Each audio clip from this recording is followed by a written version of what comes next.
The ambient hum of the universe often feels chaotic, a jumble of meaningless events. But pause for a moment.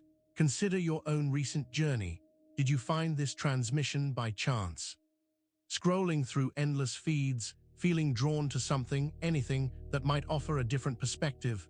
That feeling, that pull is not random. It's a synchronicity, an invitation. Timing, as they say, is everything.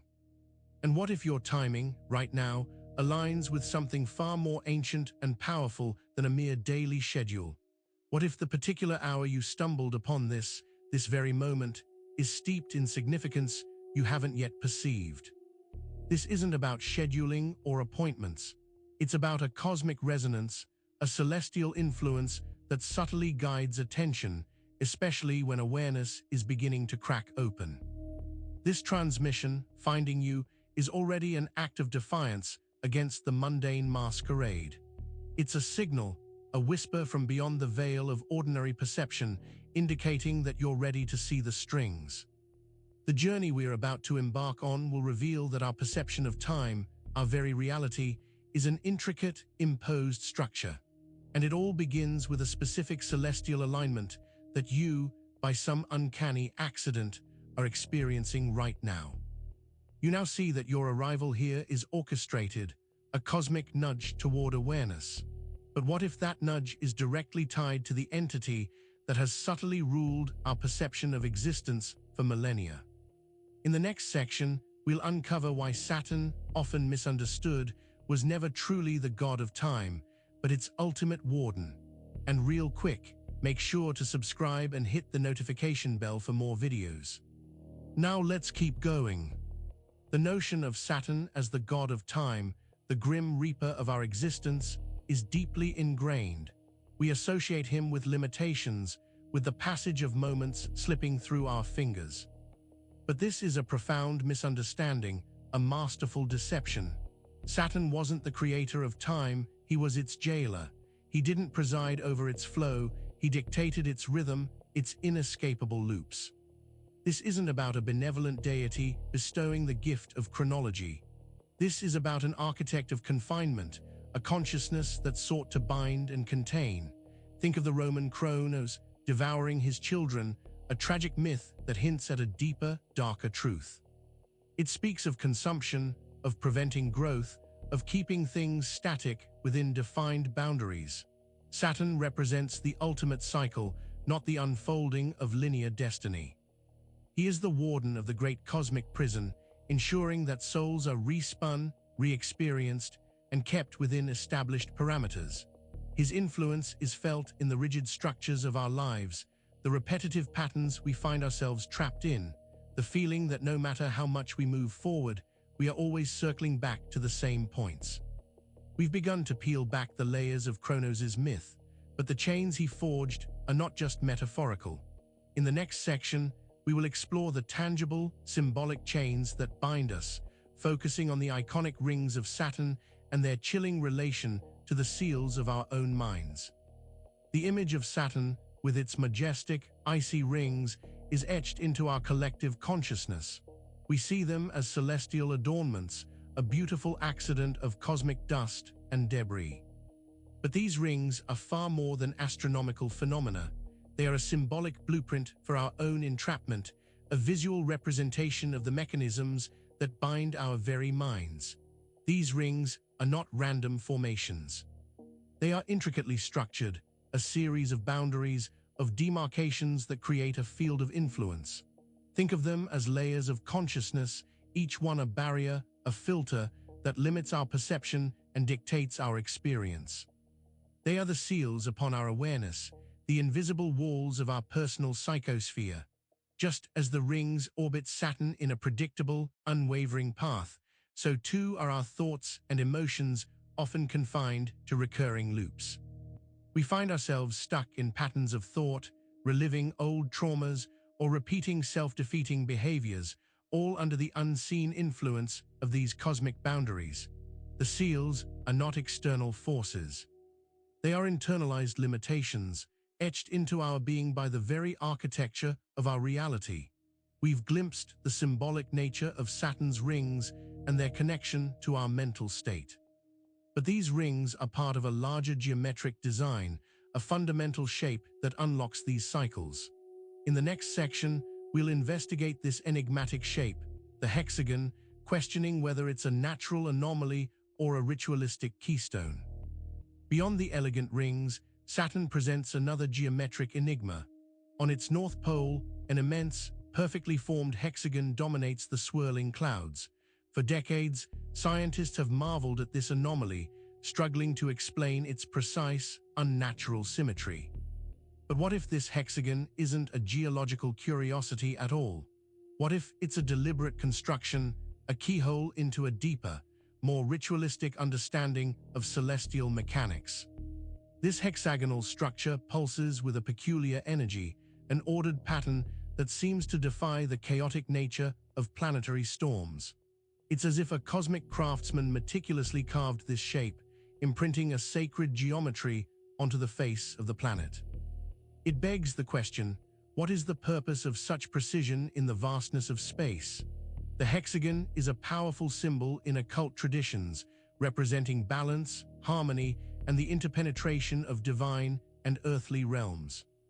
Its presence on Saturn suggests it plays a fundamental role in the planet's modus operandi. Could this gate be a portal, a conduit for subtle energies, or perhaps a control mechanism designed to stabilize and perpetuate specific cosmic cycles? We are beginning to see that geometric forms are not accidental in the cosmos, especially when associated with Saturn. This hexagon is not merely decoration. It is a vital component, an architectural element that facilitates the very cycles we are trying to understand. But this geometric emphasis extends beyond Saturn itself, manifesting in our human landscape. In the next section, we will examine the conspicuous black cubes that appear in public spaces, revealing them as shrines to the very god of time we've been discussing. Turn your gaze towards the urban landscapes of our world. In city centers, in prominent plazas, you'll often find them small, dark, and imposing, black cubes. Many dismiss them as abstract art, modern sculptures, or utilitarian structures. But their ubiquity and their stark, unyielding forms speak of a deeper, more deliberate purpose. These are not mere aesthetic choices, they are silent, unacknowledged shrines. These black cubes are potent terrestrial anchors for Saturnian influence. Their obsidian hue absorbs light, symbolizing the suppression of divine illumination and the embrace of shadow. Their cubic form, a perfect equilateral structure, represents stability, order, and perhaps most chillingly, a cage. They mirror the rigid confines of time we feel so acutely, the relentless march of minutes and hours that dictates our lives.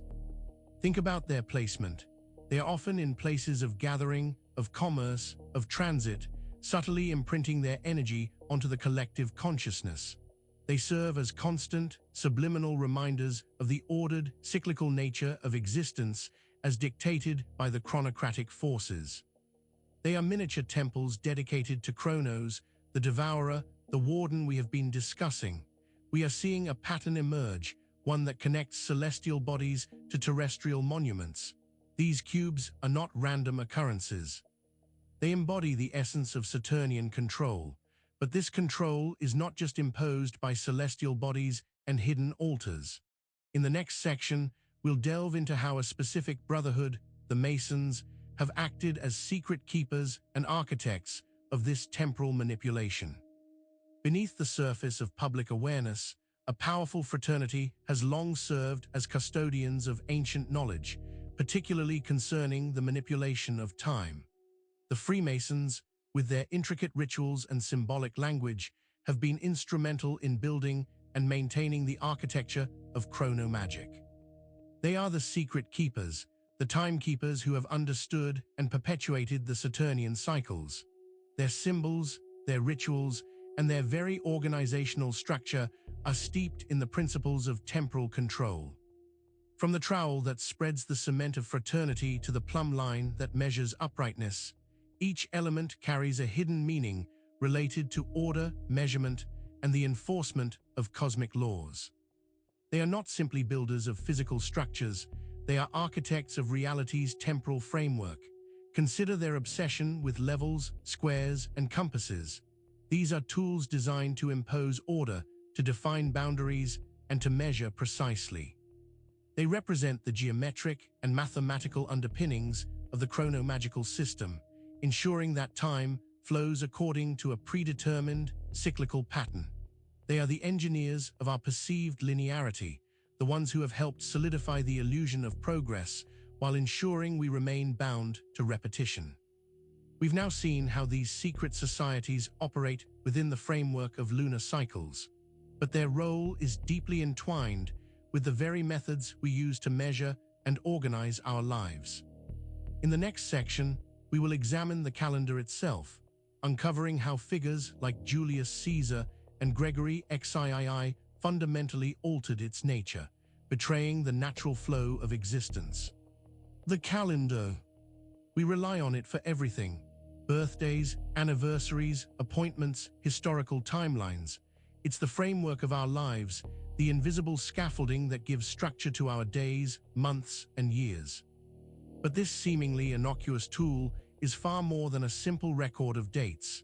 It is a potent spellbook, an instrument of immense power that has been carefully crafted and manipulated to serve specific agendas. The Roman calendar, under Julius Caesar, was a significant step in this manipulation. It introduced Julian reckoning, a system designed to align with solar and lunar cycles, but ultimately skewed towards a more rigid, predictable structure. This was not about simplifying time, but about controlling its perception. Even more profoundly, the Gregorian calendar reform, initiated by Pope Gregory XIII, was not merely a correction of a few days. It was a deliberate act of temporal re-engineering, a forceful imposition of a specific order upon the natural, fluid rhythm of existence. By solidifying certain dates, aligning them with religious festivals, and enforcing a rigid 365-day year, these reforms severed humanity's connection to the subtler, more organic cycles of nature. They created a false linearity, a sense of unilinear progress that masks the underlying ritualistic reenactment. The calendar became a tool to enforce a specific, chronocratic worldview, a spell cast to keep us perpetually on a hamster wheel. We've uncovered the calendar's dual nature as a tool of division, but this division isn't limited to months and years. It extends to the very concept of divine power. In the next section, we'll explore the pantheon of looped worship and how various chronodeities reinforce the cyclical trap. Throughout human history, across diverse cultures, numerous deities have been venerated, but a particular set of figures consistently emerges when we examine the mechanics of cyclical control. These aren't always explicitly labeled as time gods in the way we might understand a simple clockmaker. Instead, they are entities that embody repetition, fate, judgment, and the inescapable nature of predetermined cycles. Think of figures like the Norns in Norse mythology, weaving the threads of destiny, or the Greek fates, relentlessly dictating the course of mortal lives. They represent an ultimate authority over the unfolding of events, ensuring that the pattern established by the cosmic warden is adhered to. Their worship is not about freedom, but about submission to the inevitable, to the loop. These chronodeities are the enforcers of the grand design. They are the celestial bureaucrats who stamp the arrival and departure of souls, who ensure that contracts are fulfilled and that the cosmic debt is always paid. Their myths and legends, passed down through generations, subtly reinforce the idea that our lives are preordained, our choices limited, and our ultimate fate already written within an unchangeable script. The reverence for these figures, even in abstracted forms, perpetuates the collective subconscious acceptance of temporal imprisonment. It's a quiet veneration of the cycle. We've looked at the gods and their influence on repeating patterns. Now we turn our attention to a specific, deeply ingrained cycle, the week. In the next section, we will explore how Saturn's Sabbath was weaponized to create a foundational loop in our lives.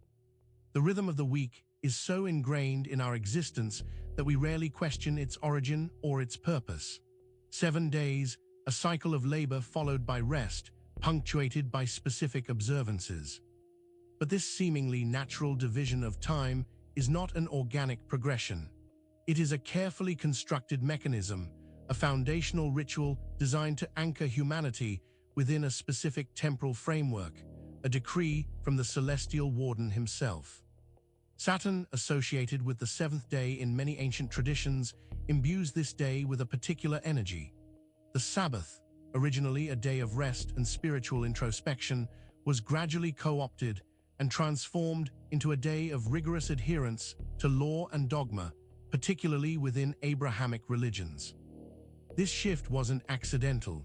It served to tighten the grip of Saturnian control by imposing stricture and judgment on the day meant for ultimate release.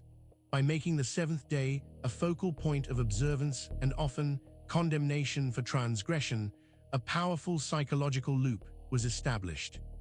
It reinforced the idea of accountability within the cycle, conditioning us to associate completion with judgment and rest with adherence to rules.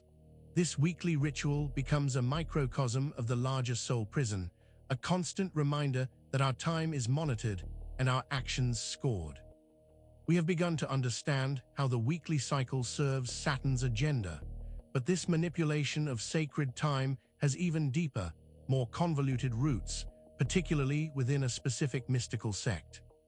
In the next section, we will explore the Sabbatean mystics and their disturbing theology of the blood loop.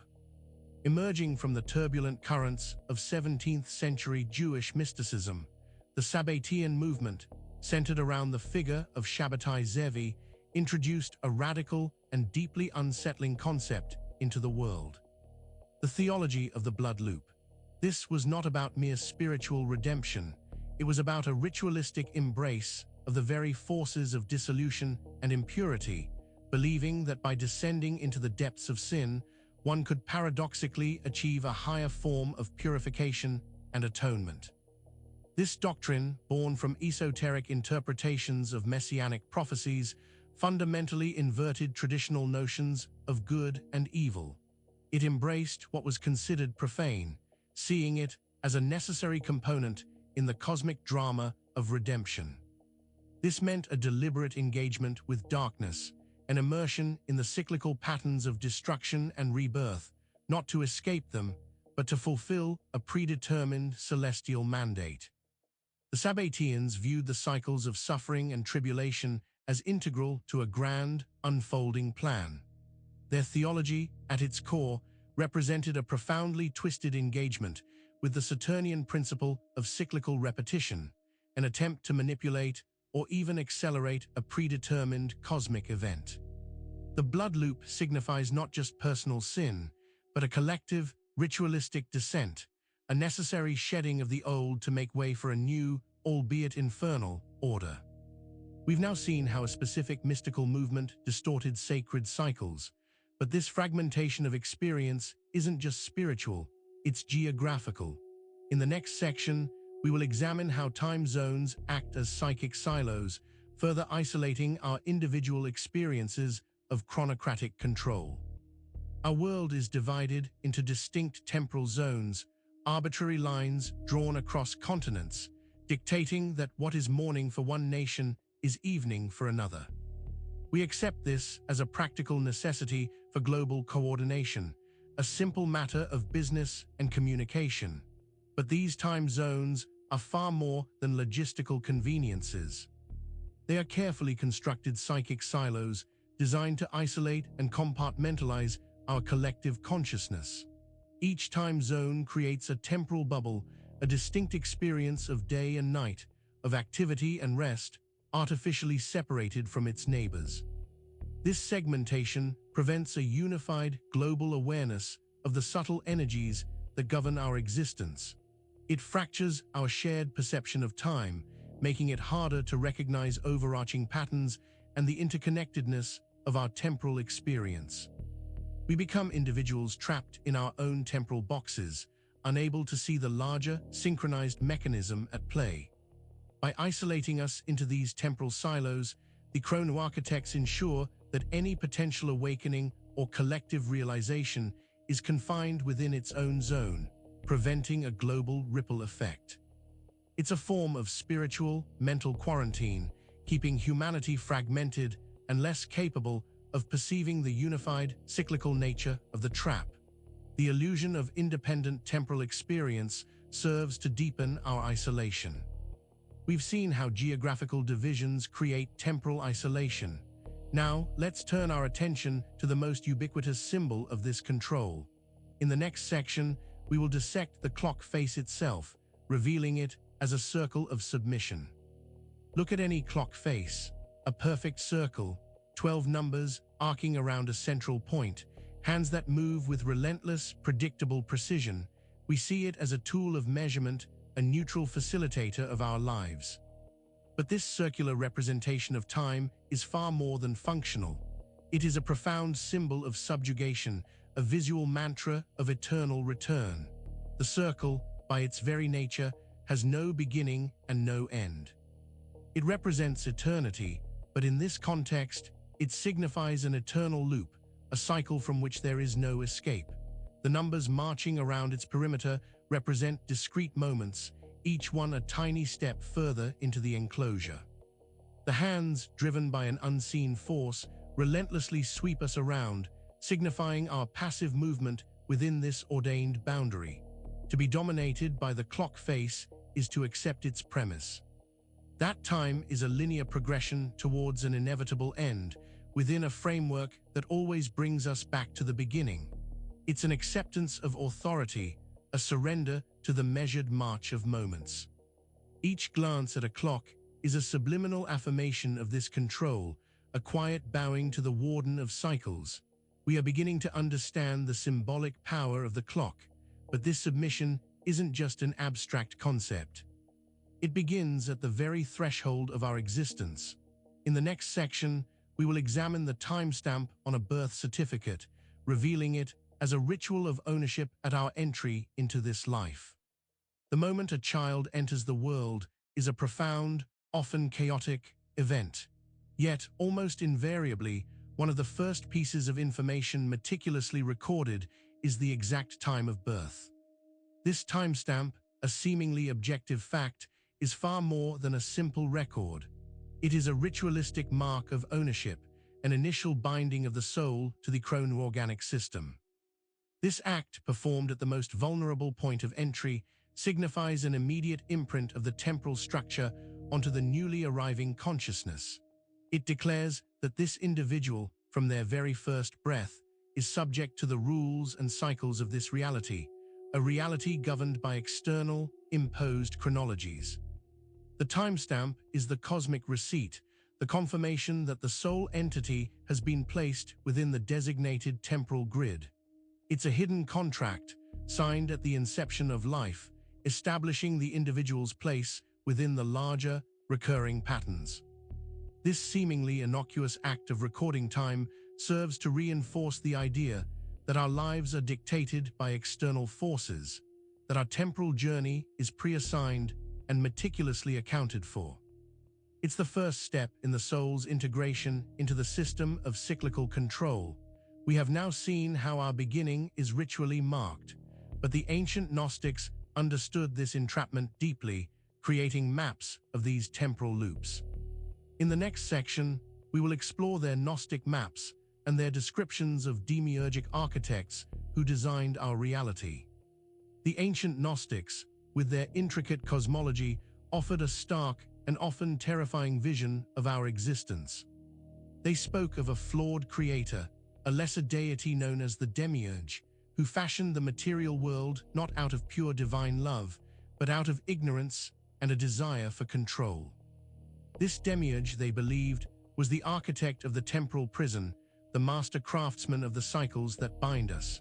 Gnostic texts and diagrams often depict reality as a series of interlocking spheres or planes, each representing a different level of existence, but all ultimately controlled by the archons, enforcers of the demiurge will. These archons manipulate souls, creating illusions of free will and orchestrating reincarnation cycles to keep humanity ensnared within the material realm, preventing their ascent to true spiritual knowledge. Their maps of time loops are not abstract theories, they are detailed explanations of how our souls are recycled. They describe the soul's journey after death, its encounters with various powers that attempt to redirect it back into another earthly incarnation, ensuring the perpetuation of the grand, cosmic reenactment. These Gnostics understood that what appears as linear progress is, in fact, a perpetual restaging of the same essential dramas. We have now glimpsed the ancient understanding of these temporal constructs. But the idea of progress itself is a carefully crafted illusion. In the next section, we will explore how the concept of linear progress serves to mask a deeper, ritualistic reenactment of past events. We live in an era obsessed with progress. We herald technological advancements, societal evolution, and the march of human achievement. We are taught to believe that time is a river flowing steadily forward, carrying us towards a brighter, more advanced future.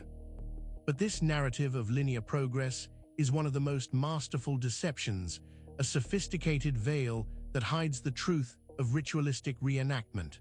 The cycles we've been discussing are not merely happening out there in the cosmos.